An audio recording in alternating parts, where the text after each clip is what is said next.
আমরা আপনাদের মাধ্যমে প্রিয় দেশবাসীকে প্রথমে ধন্যবাদ জানাই। বাংলাদেশের ত্রয়োদশ জাতীয় সংসদ নির্বাচনে ইতিহাস গড়েছে বাংলাদেশ জামায়াত ইসলামী। বিরোধী অবস্থান থাকা সত্ত্বেও দলটি রেকর্ড সংখ্যক আসন অর্জন করেছে, যা দেশের রাজনৈতিক মানচিত্রে তাদের প্রভাবকে নতুন উচ্চতায় নিয়ে যাচ্ছে। নির্বাচন কমিশনের ঘোষণা অনুযায়ী মোট ২৯৯টি আসনের মধ্যে গণভোট হয়েছে ২৯৭টি। আদালতের আদেশে চট্টগ্রাম ২ ও চট্টগ্রাম ৪ আসনের ফলাফল স্থগিত আছে। ফলে এই দুটি আসন পরে ঘোষণা করা হবে। এছাড়া শেরপুর ৩ আসনে একজন প্রার্থীর মৃত্যুর কারণে ভোট স্থগিত আছে, যা নতুন তফসিল অনুযায়ী নেওয়া হবে।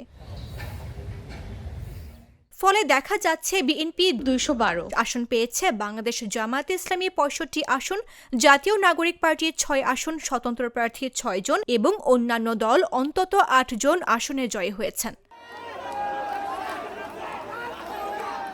৫৯.৪৪% ভোট পড়েছে সারা দেশে, যা নির্বাচনের ব্যাপক অংশগ্রহণের ইঙ্গিত দিচ্ছে।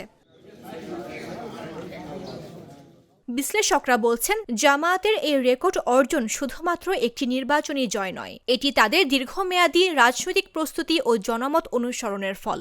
বিরোধী দলের এই শক্তিশালী অবস্থান আগামী দিনে দেশের রাজনৈতিক কৌশল, সরকারের নীতি প্রণয়ন এবং আঞ্চলিক রাজনৈতিক ভারসাম্যে গুরুত্বপূর্ণ ভূমিকা রাখবে।